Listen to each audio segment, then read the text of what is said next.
Hey, what's up everyone, Richard here, and welcome to the 24th episode in my Payday 2 weapon guide. Today we'll be taking a look at one of the few bullpups in Payday 2, the Queen's Wrath.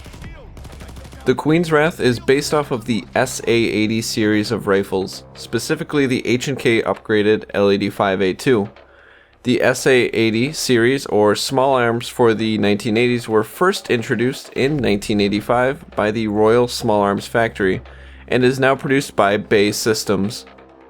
Like most other Western assault rifles, it chambers the 5.56 by 45mm NATO round, although it was originally intended to chamber an experimental 4.85 by 49mm round.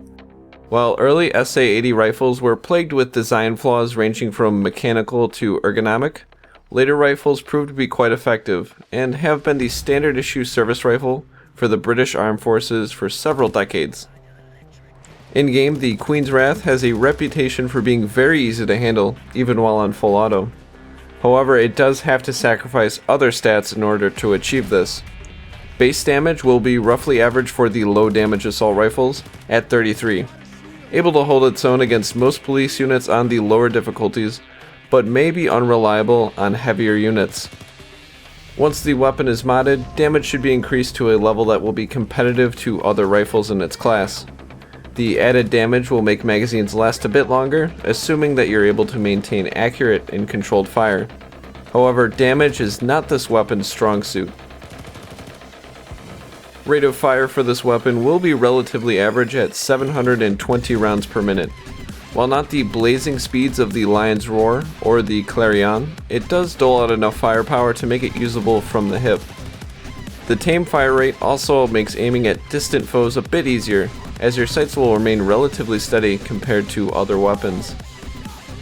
Where this weapon is not lacking is in stability, with a default rating of 20. This high stability means we can focus on other important stats such as damage and accuracy without the weapon being uncontrollable. Lower recoil means the Queen has a long reach as well, giving it the ability to soften up police units before they get close to you and your crew. This allows it to make up for its lackluster damage, giving you plenty of time to drive home a hail of gunfire at long range. While the Queen's Wrath may be a stable platform, its accuracy leaves something to be desired. Out of the box, it will have 12 accuracy, not terrible, but something that will require a bit of work to be effective. Take note that the Queen's Wrath also has a severe accuracy penalty when aiming and moving. With this rifle, you will, in the end, have to compromise damage with accuracy. Maxing out accuracy will leave you with low damage, making it ideal for larger maps. Magazine size will be nothing special, the usual 30 rounds like most other assault rifles.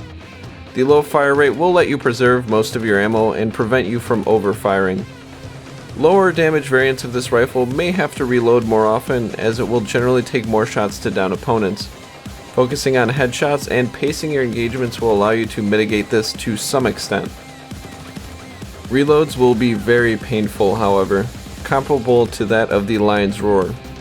Short reloads will take a staggering 3.5 seconds to complete, while a full rechambering will take a full second longer. Kilmer is highly advised if you do not take extended magazines, as your reloads will cause you numerous issues. Total ammo reserves will be extremely generous, tied with the AMCAR and JP36 at 180 rounds by default. The extra ammo makes the Queen's Wrath a very forgiving weapon to use even when fired liberally.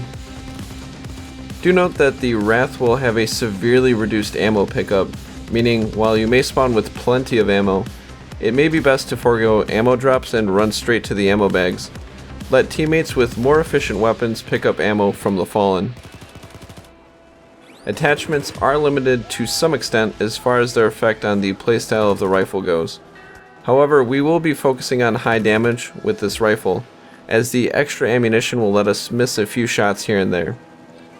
The Prodigious barrel gives us a healthy buff to accuracy and gives us a healthy number to work with later on. For our barrel extension, we will elect the FIREBREATHER, giving us a nice damage boost without harming our accuracy. As usual, I see no reason to lock the weapon on full or semi-auto, so leaving it in the select fire mode will be my choice. Foregrip options are limited in that there is only one, providing a marginal buff to stability and oddly enough concealment. Not that it matters though, as real men go in guns blazing. Our tactical option should be obvious to those who have been watching me for a while. The military laser module gives not only versatility, but a boost to stability as well. The grip choice should be obvious as well. The delightful grip will add to our stability with no downsides.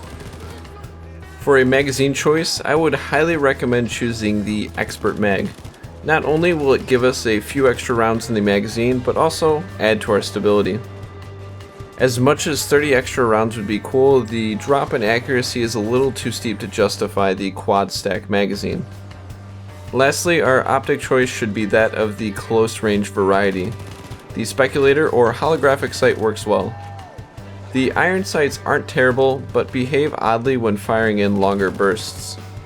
For skill selections, I would strongly recommend getting Kilmer so you don't have to wait ages to transition magazines.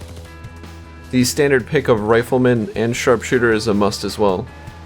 One final skill selection that might aid would be Fully Loaded Ace, allowing you to have more starting ammo and have a more acceptable pickup rate.